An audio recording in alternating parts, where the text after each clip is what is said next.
Did you know that the C-section rate can range from 15.9% up to 34.9% just within one city? This is actual published data on the rate of cesarean birth at the hospitals in Metro Atlanta. And only if you're familiar with the Atlanta area will you realize something interesting about this list. There is something huge missing. The hospital system where most of the babies that are born in the Metro Atlanta area, they didn't agree to participate in this survey. 25,000 babies are born at this one hospital group in 1 year. So why are they keeping this information hidden?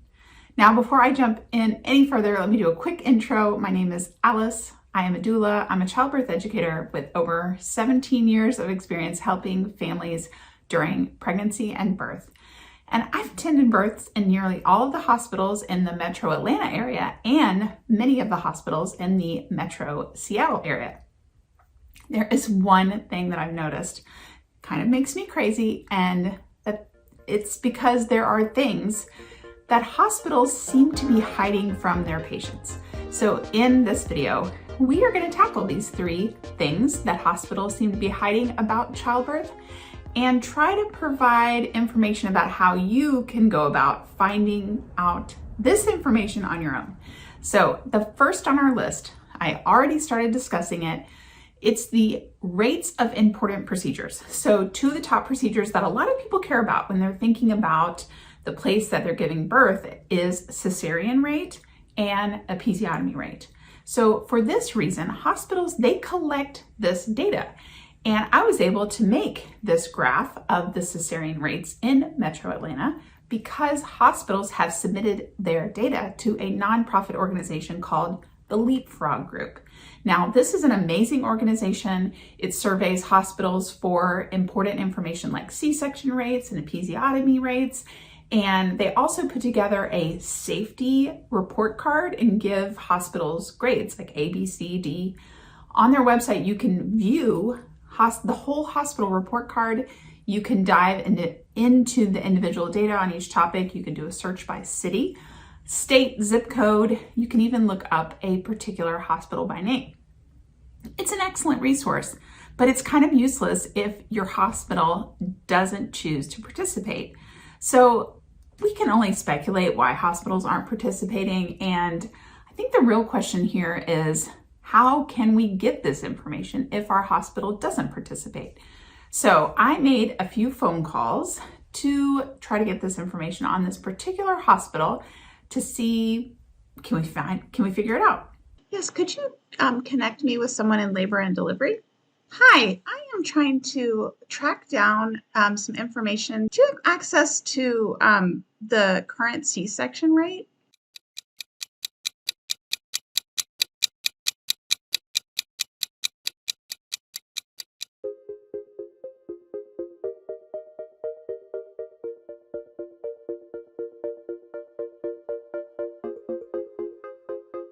Okay, as you can see, this wasn't super successful. And I would say if I was thinking about having birth at one of these hospitals, my next step would be to talk to my provider directly and see if they can give rates for their particular practice. And if they can't even give an estimate, then I personally would probably be concerned. Like, that's a red flag. And if it's something that's important that I know, then maybe I need to look for another practice. Okay, let's move on from these rates, and let's talk about number 2. Who's actually going to be involved in your care? Now, when you receive prenatal care, you have an idea about who's going to be involved, right?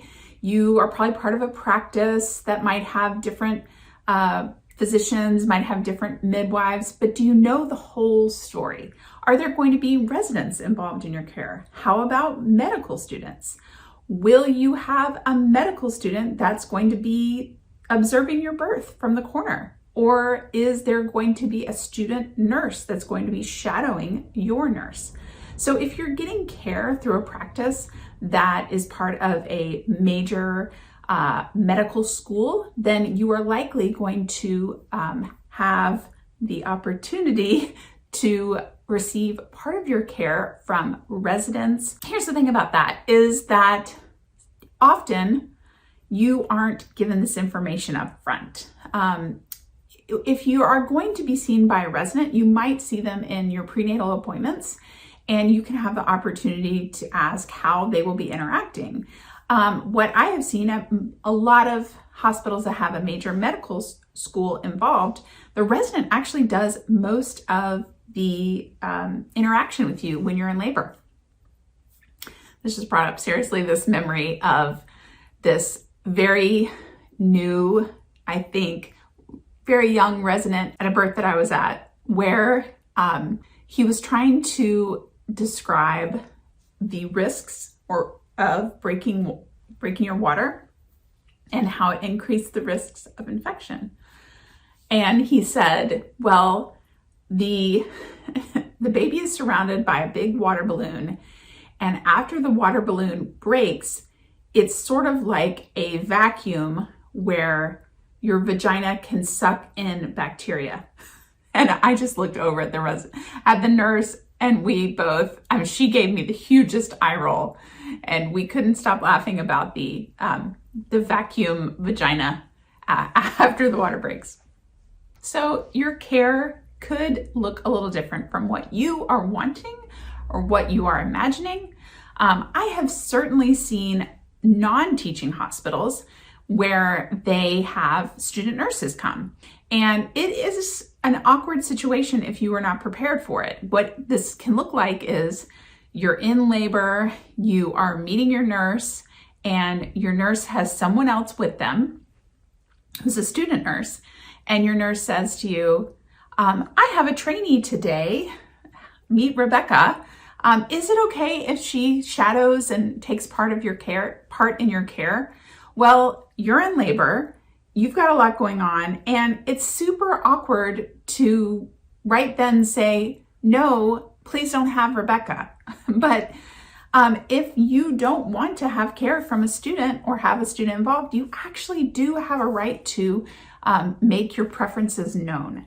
So it's something to think about, and I would love to share a real experience that was actually in a comment on my video on this channel about vaginal exams. So I had a commenter share that during her birth experience, she had a student that did a vaginal exam that was actually very painful. And this is not the first time that I have heard this, that students, they're learning, so they might be learning on you. And if I have worked with families that are totally okay with this, they're in the spirit of supporting the profession and the people that are learning.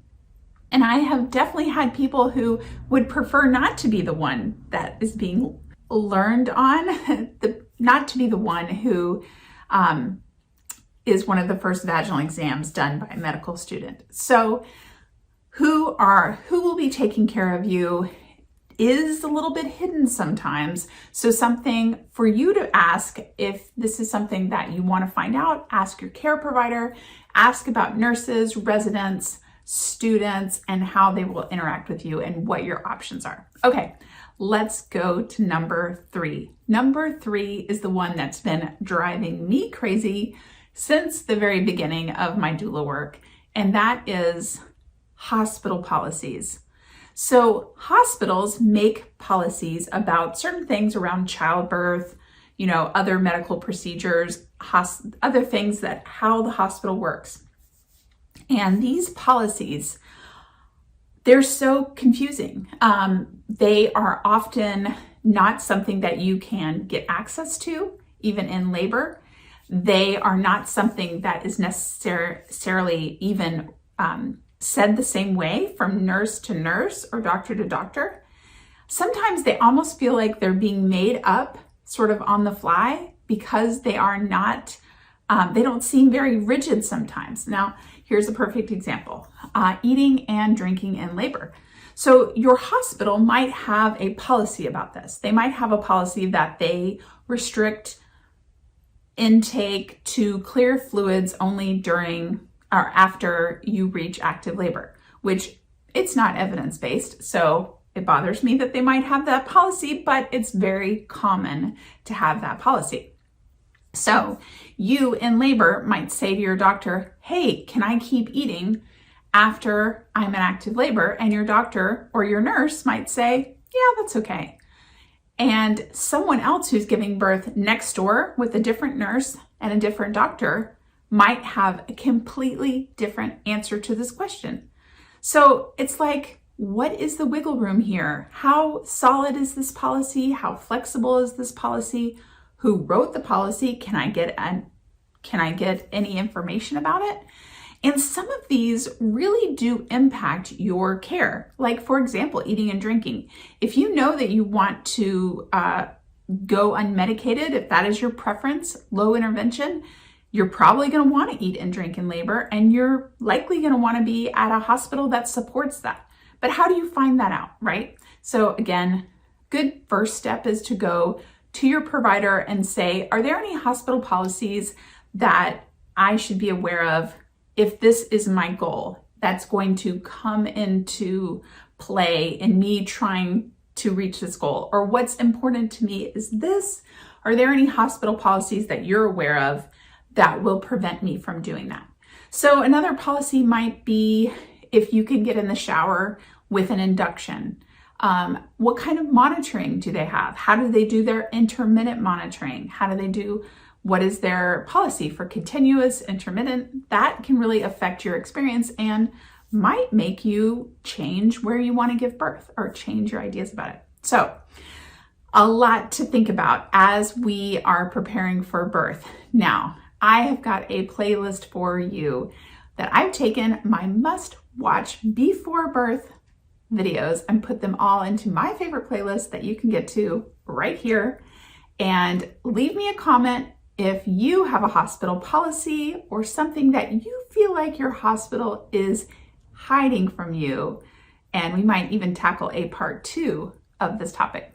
Thanks for joining me today. Don't forget to hit the subscribe button for more videos. Put them out every week. Bye, guys.